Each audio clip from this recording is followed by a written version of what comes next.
আসসালামু আলাইকুম প্রিয় দেশবাসী, আপনাদের উদ্দেশ্যে এখন যে আমি কথা বলতে আসছি সে বিষয়টা হলো আপনাদের জন্য সুসংবাদ, খুশির সংবাদ, বিজয় উল্লাস।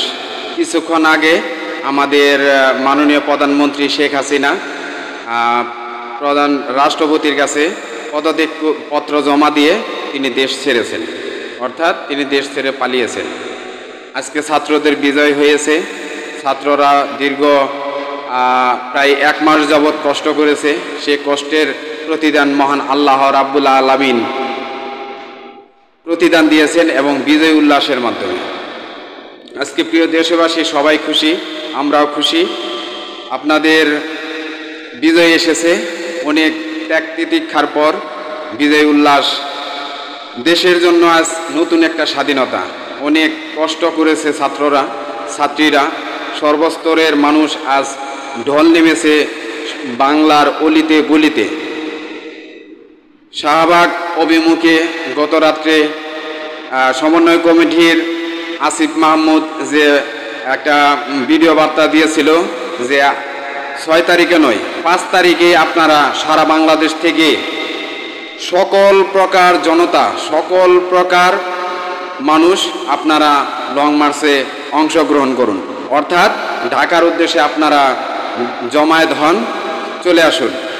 তিনি আরও একটি কথা বলেছিল যে মসজিদের মাইকে এলান দিয়ে আপনারা সকল সর্বস্তরের মানুষকে নিয়ে আপনারা ঢাকার উদ্দেশ্যে রওনা দেন।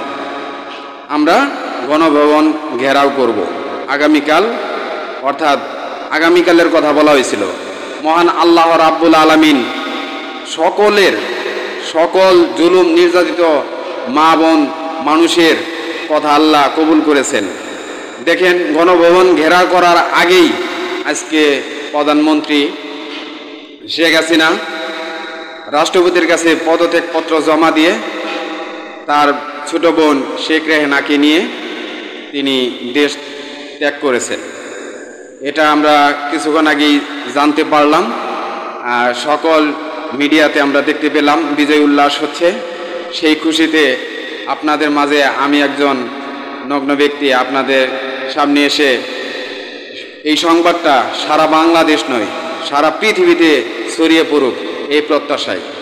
এমন একটি ক্ষণে বিজয় উল্লাস যেটা আসলেই মনের ভাব প্রকাশ করে শেষ করতে পারবো না। কারণ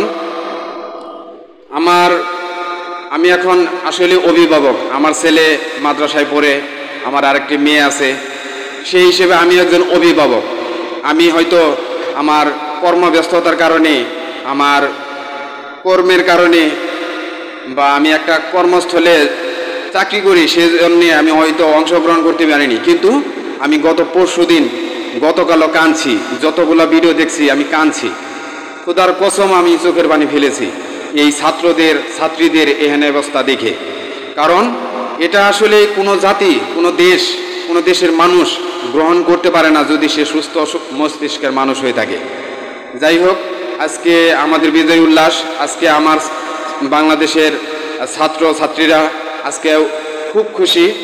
আজকে আমাদের এই 1971 সালের পর যেন 53 বছর পরে আমরা নতুন একটা বাংলাদেশ খুঁজে পেলাম। এর জন্য কি বলবো, আসলেই আমি খুশিতে আপ্লুত হয়ে যাচ্ছি, আবেগ আপ্লুত হয়ে যাচ্ছে। আমি আসলে ভাষা হারিয়ে ফেলছি। আমি কি বলবো, গজল গাইবো না কবিতা গাইবো না দেশের গান গাইবো? যাই হোক, আপনাদের কাছে আমি আমার অনুভূতি প্রকাশ করলাম। আপনারাও অনুভূতি প্রকাশ করেন। যে যেখান থেকে আছেন সবাই বিজয় উল্লাস উদযাপন করেন এবং আমাদের দেশ যাতে নতুন একটা দিনের আলোর মতো পরিষ্কার একটা দেশ, যে দলই আসুক বা যে আমাদের দেশকে অগ্রগতি করার জন্য, এগিয়ে নেওয়ার জন্য যে দলই ক্ষমতায় আসুক, আমরা যেন আল্লাহর কাছে, মহান আল্লাহ রাব্বুল আলামিনের কাছে এই প্রত্যাশা করি যেন আমাদের দেশটা সুন্দরভাবে চলতে পারে, চালাইতে পারে, যারে আমরা সুন্দরভাবে সকল ধর্মের মানুষ সবসময় সুন্দরভাবে জীবনযাপন করতে পারি। প্রিয় দর্শকবৃন্দ, আমি একটি দেশের গান অল্প একটু আপনাদের মাঝে শেয়ার করতে চাই ইনশাল্লাহ।